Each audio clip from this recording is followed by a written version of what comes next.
मित्रों, इस महत्वपूर्ण वीडियो में बात करेंगे एलएलबी एवं BA LLB fifth semester right to information सूचना का अधिकार के महत्वपूर्ण टॉपिक लोक प्राधिकरण एवं लोक सूचना अधिकारी के विषय में। बहुत ही महत्वपूर्ण टॉपिक है, ध्यान से सुनिएगा और इसे तैयार करिएगा, क्योंकि एमसीक्यू हल करने के लिए आपको सब्जेक्टिव कंटेंट पढ़ना और सुनना बहुत आवश्यक है।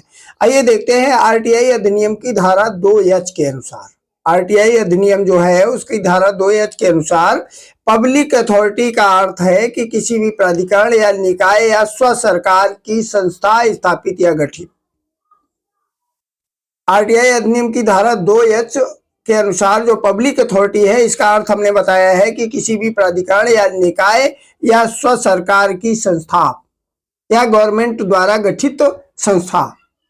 इसमें जो महत्वपूर्ण टॉपिक्स हैं, ए के अंतर्गत है संविधान द्वारा या उसके तहत, और खा के अंतर्गत है संसद द्वारा बनाए गए किसी अन्य कानून द्वारा, और गा के अंतर्गत है राज्य विधानमंडल द्वारा बनाए गए किसी अन्य कानून द्वारा, और डी के अंतर्गत उपयुक्त सरकार द्वारा जारी अधिसूचना या आदेश।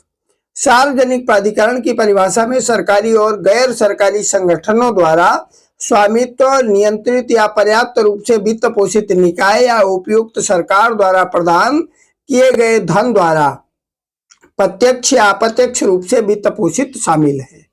जन सूचना अधिकारी का अर्थ क्या है, तो देखिएगा, जन सूचना अधिकारी यानी पब्लिक इंफॉर्मेशन ऑफिसर सूचना का अधिकार अधिनियम 2005 की धारा 5 के अंतर्गत लोक सूचना अधिकारी की नियुक्ति के बारे में प्रावधान किया गया है। कहाँ प्रावधान है? जो अधिनियम है उसकी 2005 की धारा 5 के अंतर्गत धारा 5 भाग 1 के अनुसार ये है कि प्रत्येक लोक प्राधिकारी इस अधिनियम की अधिनियमिति के 100 दिन के भीतर इस अधिनियम के अधीन सूचना के लिए अनुरोध करने वाले व्यक्तियों को सूचना प्रदान करने के लिए और इसके अधीन सभी प्रशासनिक इकाइयों के कार्यालयों में इतने केंद्रीय लोक सूचना अधिकारियों या राज्य लोक सूचना अधिकारियों को नियुक्त करेगा जितने आवश्यक हों।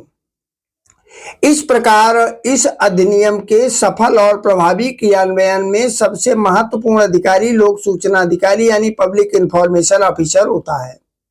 उक्त अधिनियम में लोक सूचना अधिकारी के लिए कोई योग्यता निर्धारित नहीं की गई है और न ही उसको हटाने और पदों की संख्या का वर्णन अधिनियम में किया गया है।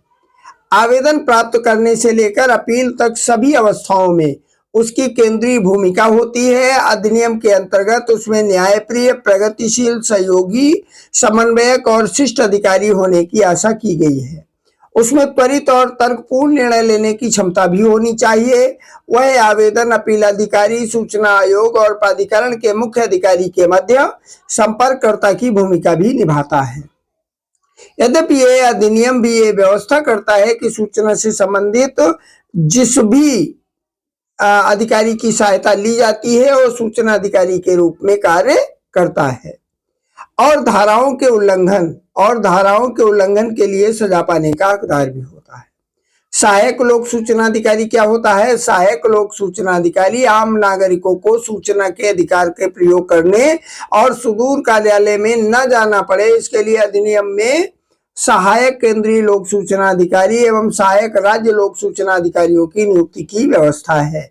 इन सहायक अधिकारियों की नियुक्ति की व्यवस्था की है और इन सहायक अधिकारियों की नियुक्ति भी 100 दिन के अंदर निर्धारित अवधि में ही की जानी थी एवं ऐसे सहायक लोक सूचना अधिकारी उपमंडल स्तर पर दूसरे उप जिला स्तरों पर नियुक्त किए जाने थे। इन सहायक लोक सूचना अधिकारियों का मुख्य कार्य अपने स्तर पर सूचना अधिनियम के अंतर्गत आवेदन पत्र एवं अपील प्राप्त करना होगा। वह अधिकारी उक्त प्रार्थना पत्र पर तुरंत उससे संबंधित लोक सूचना अधिकारी को भेजेंगे। इसी प्रकार इनके द्वारा प्राप्त की जाने वाली अपील संबंधित प्रथम अपील प्राधिकारी धारा 19 भाग 1 के अधीन इनको नियुक्त किया जाएगा और इनको वरिष्ठ अधिकारी कहा जाएगा।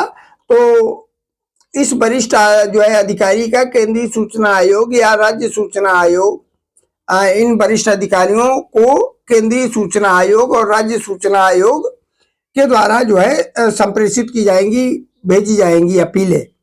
जहां सहायक लोक सूचना अधिकारी द्वारा इस तरह की अपील या आवेदन पत्र प्राप्त किए जाते हैं, वहां अपील अथवा आवेदन पत्र के निपटान की धारा 7 भाग 1 में निर्धारित अवधि में 5 दिन की अवधि और जोड़ दी जाएगी। उक्त 5 दिन का समय सहायक लोक सूचना अधिकारी द्वारा संबंधित लोक सूचना अधिकारी अथवा अपील प्राधिकारी अथवा आयोग को आवेदन पत्र अथवा अपील भेजने में लगने वाले समय के लिए दृष्टिगत किया गया है। आवेदनकर्ता अथवा अपीलार्थी को उक्त अतिरिक्त समय के बदले निकटतम आवश्यक सेवा प्राप्त हो जाती है, परंतु यहाँ ये स्पष्ट किया जाता है कि सहायक लोक सूचना अधिकारी के पास आवेदन पत्र पर निर्णय लेने का अधिकार नहीं है और न ही इस विषय में वो आवेदक के साथ किसी प्रकार का पत्राचार अपने स्तर पर कर सकता है। लोक सूचना अधिकारी के कर्तव्य देखिएगा। लोक सूचना अधिकारी के कर्तव्य एवं दायित्व तो निम्नलिखित हैं। कौन कौन से हैं लोक सूचना अधिकारी के कर्तव्य और दायित्व? नंबर 1 देखिएगा, लोक सूचना अधिकारी का कार्य नागरिकों के सूचना के अनुरोध पत्रों पर कार्यवाही कर सूचना की मांग करने वाले नेत्रहीन, विकलांग या अनपढ़ व्यक्तियों के अनुरोध पत्रों को तैयार करने में सहायता करना है। नंबर 2 देखिएगा, सूचना के अनुरोधों पर सामान्य अवस्था में और अन्य वर्णित विशेष अवधि में सूचना उपलब्ध करवाना।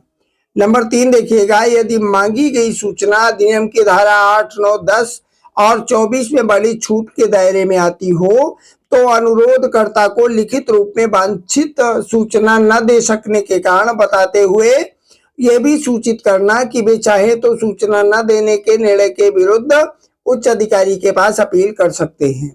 साथ ही अपील प्राधिकारी का नाम, पता, दूरभाष नंबर से भी अनुरोधकर्ता को सूचित करना उसका दायित्व है। नंबर 4 देखेंगे, यदि मांगी गई सूचना किसी दूसरे विभाग या लोक प्राधिकारी से संबंधित हो तो उस आवेदन पत्र को मात्र 5 दिनों में संबंधित विभाग के लोक सूचना अधिकारी को अग्रेषित करना और लिखित रूप में इसकी सूचना अनुरोधकर्ता को भी देना होगा। ये धारा 6 भाग 3 के अंतर्गत है।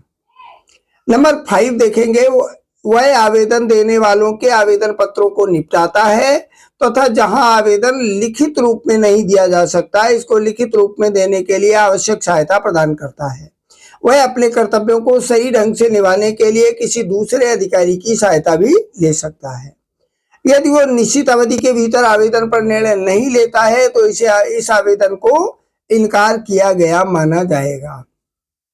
नेक्स्ट नंबर देखिएगा, जब आवेदन पत्र रद्द किया जाता है तो वह इसकी निम्न कारणों के बारे में आवेदक को सूचना करेगा, रद्द करने का कारण बताया जाएगा और वह अवधि जिसके भीतर इसे रद्द करने के खिलाफ अपील की जा सकती है अथवा अपीली प्राधिकारी का पूरा ब्यौरा।